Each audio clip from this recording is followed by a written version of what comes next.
ആ ശാഖകൾക്ക് പുറമെയാണോ താങ്കൾ ഈ പറഞ്ഞ തരത്തിലുള്ള പ്രച്ഛന്ന ശാഖകൾ പ്രവർത്തിക്കുന്നത്? സാധാരണ ശാഖകൾ ഞാൻ പറഞ്ഞതുപോലെ കാവിക്കൊടി വെച്ച് പ്രാർത്ഥന നടത്തി കായിക പരിശീലനം നടത്തുന്ന അമ്പലപ്പറമ്പിൽ നമ്മൾ കാണുന്ന ശാഖകൾക്ക് പുറമെ ഒരുപാട് ശാഖകൾ ഇത്തരത്തിലുണ്ടോ? ഉണ്ടെങ്കിൽ അതിനെന്തെങ്കിലും കണക്കുണ്ടോ? ഇതിനൊന്നും കണക്കുകളില്ല. ഇതിപ്പം വിശ്വ സംസ്കൃത പ്രതിഷ്ഠാനത്തിൻ്റെ പേരിൽ കുറേ പ്രചാരകന്മാർ വിദ്യാലയങ്ങളിൽ പോയി സംസ്കൃതം അഭ്യസിപ്പിച്ച് പഠിപ്പിക്കുന്നു. അതും ഇതുപോലൊരു അതെ അതെ അതെ. അപ്പോൾ ഇത് ശരിക്കും ഒരു ഓപ്പണായിട്ട് പറയാൻ നിന്നാൽ രാമൻ്റെ മുഖം, ഇവരെല്ലാവരും നല്ല കുറിയൊക്കെ തൊട്ട് നല്ല നല്ല വൃത്തി. അപ്പോൾ നമ്മൾ കാണുമ്പോൾ വിചാരിക്കും ഇവർ രാമനാണെന്ന് വിചാരിക്കും. പക്ഷേ ഇവരെ മനസ്സ് രാവണൻ്റെ മനസ്സാണ്, പ്രവൃത്തിയാണ് മാരീചനാണ്. അപ്പോൾ മാരീചൻ പല വഴികളിലൂടെയും പല വേഷത്തിലാണ് പോവുക. അപ്പോൾ ഒരാൾ സംസ്കൃത പ്രചരണത്തിന് പോകും, ഒരാൾ യോഗ പ്രചരണത്തിന് പോകും. യോഗ പ്രചരണത്തിൻ്റെ വേദിയിലും ഇത്തരത്തിലുള്ള ശ്രമമുണ്ട്. യോഗയുണ്ട്, ആയുർവേദത്തിലുണ്ട്, ആയുർവേദത്തിൽ ഈ ശ്രമമുണ്ട്, പൂജകളിലുണ്ട്, പൂജ താന്ത്രിക വിദ്യയിലും പൂജകളിലും ഇതുണ്ട്, ജ്യോതിഷത്തിലുണ്ട്. സംഘബന്ധം വിട്ടു പുറത്തു വന്നതിന് ശേഷം സംഘത്തെ തള്ളിപ്പറഞ്ഞുകൊണ്ട് താങ്കളുടെ നാട്ടിൽ നടത്തിയൊരു പ്രസംഗം ഇതിനകം തന്നെ ശ്രദ്ധേയമായി മാറിയിട്ടുണ്ട്. അതെ അതെ അതെ. ആ പ്രസംഗത്തെക്കുറിച്ച് എന്ത് പറയുന്നു? ഞാനത് കുറേ മറുപടികളാണ് ഞാൻ പറഞ്ഞത്. ഞാൻ കണ്ട ഉത്തരേന്ത്യകളിലൊക്കെ ഞാൻ കണ്ട കാഴ്ചകൾ, ഇപ്പോൾ ഉത്തർപ്രദേശിലും രാജസ്ഥാനിലും മധ്യപ്രദേശിലൊക്കെ പോകുമ്പോൾ അവിടെയൊക്കെ കണ്ട കാഴ്ചകൾ നമ്മൾ കണ്ണ് തുറക്കാൻ പോലും, യഥാർത്ഥ ഒരു മനുഷ്യന് കണ്ണ് തുറക്കാൻ പോലും പറ്റാത്ത കാഴ്ചകൾ കാണുന്നുണ്ട് അവിടെ. ഇന്ന് നമ്മൾ കേട്ടുകേൾവിയില്ലാതെ 16-ാം നൂറ്റാണ്ടിൽ ചങ്ങമ്പുഴയുടെ വാഴക്കുലയും അതുപോലെ തന്നെ കുമാരനാശാൻ്റെ ദുരവസ്ഥയൊക്കെ എഴുതിയ കാലം ഇന്ന് ഉത്തരേന്ത്യയിൽ നടക്കുന്നുണ്ട്. ഈ പറയുന്ന സവർണ മേധാവിത്വം, ജാതീയത, ഉച്ചനീചത്വം, ഇതിലൊക്കെ RSS എടുക്കുന്ന പൊസിഷൻ എന്താണ്? RSS അതിനെ എതിർക്കുന്നില്ല? RSS ഇതിന് നേതൃത്വം നൽകുന്നുണ്ട്. RSSന് അവിടെ നേതൃത്വം കാണാം. RSS എന്ന് പറയുന്നത്, നമ്മളിപ്പോൾ ഞാനൊക്കെ ഉത്തരേന്ത്യയിൽ പോകുമ്പോൾ പൂണൂലിട്ടിട്ട് പോകുക, പൂണൂല് ധരിച്ചിട്ടാണ് ഉത്തരേന്ത്യയിൽ ഞാൻ പോകാറ്. എല്ലാണ്ട് ഞാൻ പോകാറില്ല. സംഘപരിവാറിലുള്ളപ്പോൾ തന്നെ പൂണൂല് ധരിച്ചിട്ടാണ് ഞാൻ പോകാറ്. പൂണൂൽ ധരിക്കുന്ന ജാതിയിലാണോ ജനിച്ചിരിക്കുന്നത്? ഏയ് അല്ല, ഞാൻ പൂണൂൽ ധരിക്കുന്നത്, ഞാനൊരു സാധാരണ ഒരു താഴ്ന്ന ജാതിയിൽ ജനിച്ച ഒരാളാണ്. പക്ഷേ ഞാൻ ഇതിന് വേണ്ടി, അവർക്ക് കാണാൻ വേണ്ടിയിട്ട് ഞാൻ പൂണൂൽ ധരിച്ചിട്ടാണ് ഞാൻ യാത്ര ചെയ്യാറ്. സംഘത്തെക്കുറിച്ച് പറയുന്നത്, പ്രത്യേകിച്ചും കണ്ണൂർ മേഖലയിലൊക്കെയുള്ള സംഘത്തെക്കുറിച്ച് പറയുന്നത്, സംഘർഷം ഉണ്ടാക്കുക അവരുടെ ഒരു രീതിയാണോ? സംഘർഷം ഭക്ഷിച്ച് ആണ് സംഘം വളരേണ്ടത് എന്ന് സംഘം കരുതുന്നുണ്ടോ?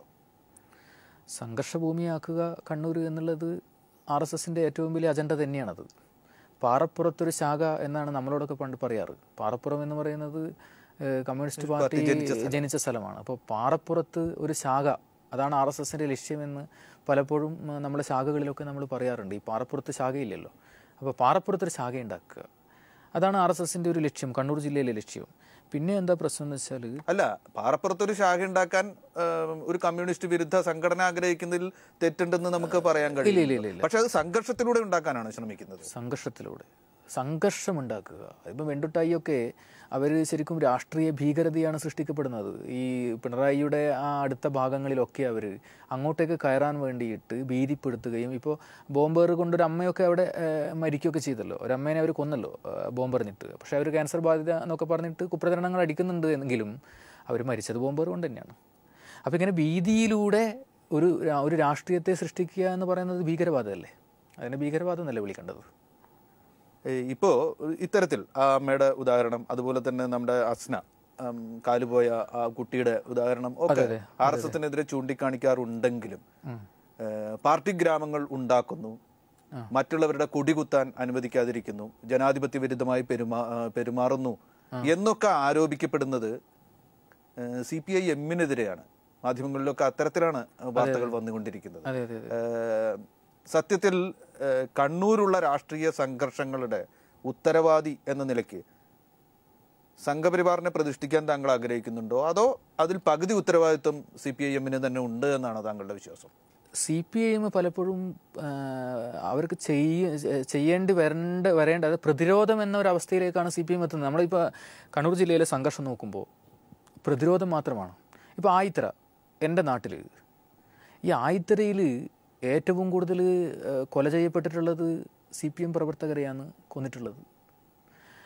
ഒരാൾ മരിച്ചു എന്ന് പറയപ്പെടുന്നത് തന്നെ അദ്ദേഹത്തിൻ്റെ കയ്യിൽ ബോംബ് പൊട്ടിയിട്ടാണ്. അദ്ദേഹത്തിൻ്റെ കയ്യിലെ ബോംബ് പൊട്ടിയിട്ടാണ് മരിച്ചത്. RSSകാരൻ മരിച്ചത്.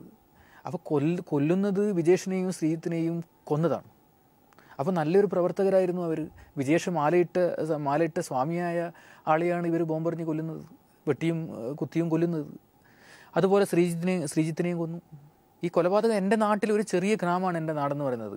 എൻ്റെ നാട്ടിൽ ഇപ്പോഴത്തെ അവസ്ഥ എന്ന് പറയുന്നത് ആ സ്ത്രീകളാലും മദ്യത്തിലാലും നമ്മുടെ ആ യുവതലമുറയെ മുഴുവനും നാശത്തിൻ്റെ വക്കിലേക്ക് ആ സംഘം എത്തിച്ചു എന്നുള്ളതാണ്. കരുതിയിരുന്നത് സംഘം ആളുകളുടെ തലയിലേക്ക് ഹിന്ദുത്വ വികാരം കുത്തിവെക്കുന്നു. അതെ അതെ അതെ. എന്നിട്ട് അവരെ സ്വന്തം പാതയിലേക്ക് കൊണ്ടുവരാൻ ശ്രമിക്കുന്നു എന്നാണ്. താങ്കളിപ്പോൾ പറഞ്ഞ സ്ത്രീകളാലും മദ്യത്താലും, സ്ത്രീയും മദ്യവും കൊടുത്തും കൂടി ആളുകളെ വശീകരിക്കുകയും കൂടെ നിർത്തുകയും ചെയ്യുന്ന രീതി സംഘപരിവാർ കണ്ണൂർ ജില്ലയിലെങ്കിലും പ്രയോഗിക്കുന്നുണ്ട് എന്നാണ് പറയുന്നത്.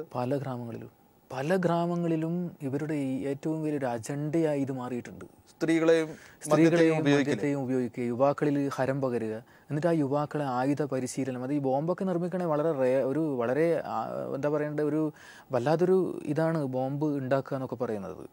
അപ്പോൾ ആ ബോംബ് ആ രീതിയിലേക്ക് ആളുകൾ എത്തുന്നത് ഈ പറയുന്ന ഈ ഡെഡിക്കേഷൻ കൊണ്ട് മാത്രമല്ല, സ്ത്രീകൾ മദ്യം തുടങ്ങിയതുണ്ട്. 100% ഉണ്ട്. എൻ്റെ നാട്ടിൽ അത് നടക്കുന്നുണ്ട്. എൻ്റെ നാട്ടിൽ അത് നടക്കുന്നുണ്ട്. ഞാനത് ലേഖനത്തിൽ പോലും എഴുതിയിട്ടുണ്ട്.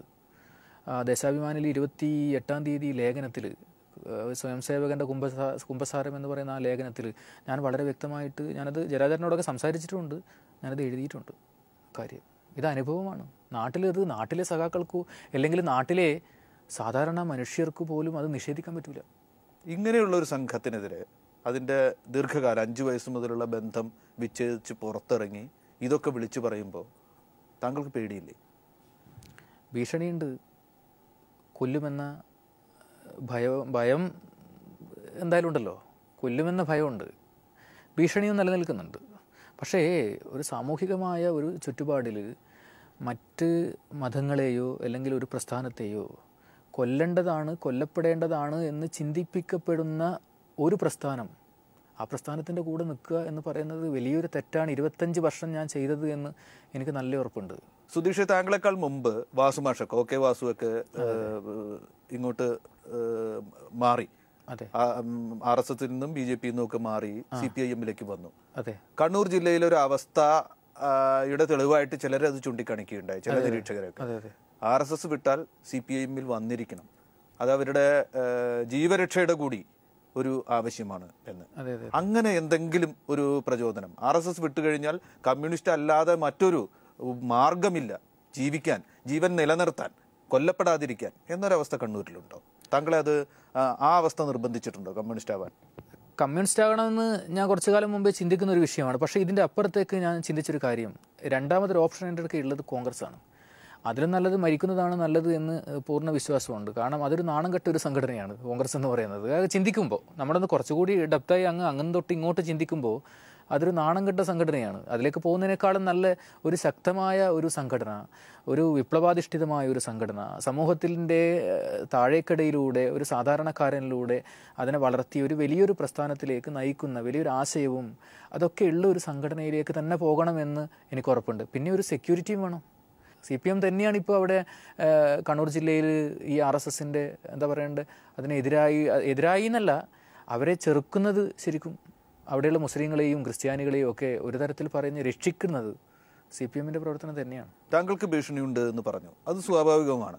ആ ഭീഷണി നേരിട്ടുകൊണ്ട് താങ്കൾ ജീവിച്ച ആ സ്ഥലത്ത് തന്നെ താങ്കൾ CPM-ന് വേണ്ടി പ്രവർത്തനം തുടരും എന്നാണോ താങ്കളുടെ ഇപ്പോഴത്തെ തീരുമാനം?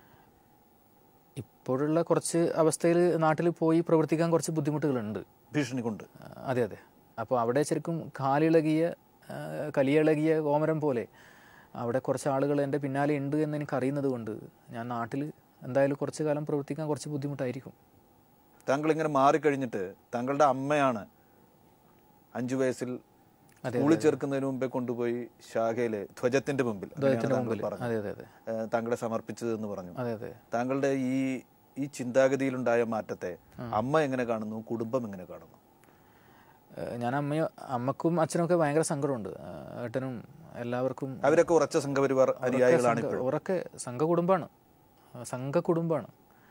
അപ്പോൾ താങ്കളിപ്പോൾ ഫലത്തിൽ കുടുംബത്തിൽ നിന്ന് പുറത്തായി. ഈ താങ്കളുടെ രാഷ്ട്രീയ മാറ്റം കഴിഞ്ഞിട്ട് അമ്മയെ കണ്ടിട്ടുണ്ടോ? ഞാൻ പോയിട്ടില്ല. ഇല്ല. ഇല്ല. അമ്മ ഈ അഭിമുഖം കേൾക്കുന്നുണ്ടാവും എന്ന് നമുക്ക് വിചാരിക്കാം. തീർച്ചയായും അമ്മ കേൾക്കാൻ ഇടയുണ്ട്. അങ്ങനെയാണെങ്കിൽ അമ്മയോട്, നേരിട്ട് കാണാൻ ഇപ്പോൾ നിവൃത്തിയില്ലാത്ത അമ്മയോട് മകൻ എന്താണ് പറയാനുള്ളത് എന്ന് ഈ ക്യാമറയിലൂടെ അമ്മയെന്ന് വിചാരിച്ച് പറയാമോ?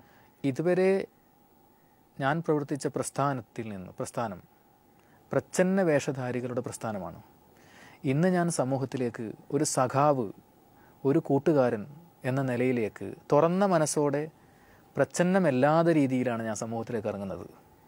ഇത് എൻ്റെ യഥാർത്ഥ വേഷമാണ്. അമ്മ എങ്ങനെയാണോ എന്നെ വളർത്തിയത്, എന്തൊക്കെയാണോ എന്നെ നന്മകൾ പഠിപ്പിച്ചത്, ആ നന്മകളിൽ പൂർണ്ണമായും ഉൾക്കൊണ്ടുകൊണ്ട് പ്രച്ഛന്ന വേഷധാരിയല്ലാതെ സഖാവ് എന്ന നിലയിൽ ഈ സമൂഹത്തിൽ ഒരുപാട് മാറ്റങ്ങൾ ഉണ്ടാക്കാൻ എനിക്ക് കഴിയുമെന്നത് അമ്മ ധരിക്കണം. ഈ പ്രസ്ഥാനത്തിൽ വന്നതുകൊണ്ട് മനുഷ്യത്വത്തിലൂടെ തന്നെയാണ് ഞാൻ യാത്ര ചെയ്യുന്നത്. എനിക്കൊരു നല്ല മാറ്റം ഇനി മുതൽ ഉണ്ടാകും. അതുകൊണ്ട് അമ്മയും ഈ പറഞ്ഞ പ്രച്ഛന്ന വേഷം മാറ്റിയിട്ട് ശരിക്കും എൻ്റെ കുടുംബം മുഴുവനും ഈ പ്രസ്ഥാനത്തിലേക്ക് വരണം തന്നെയാണ് ഞാൻ ആഗ്രഹിക്കുന്നത്, പ്രാർത്ഥിക്കുന്നത്. വളരെയധികം നന്ദി സുരേഷ്.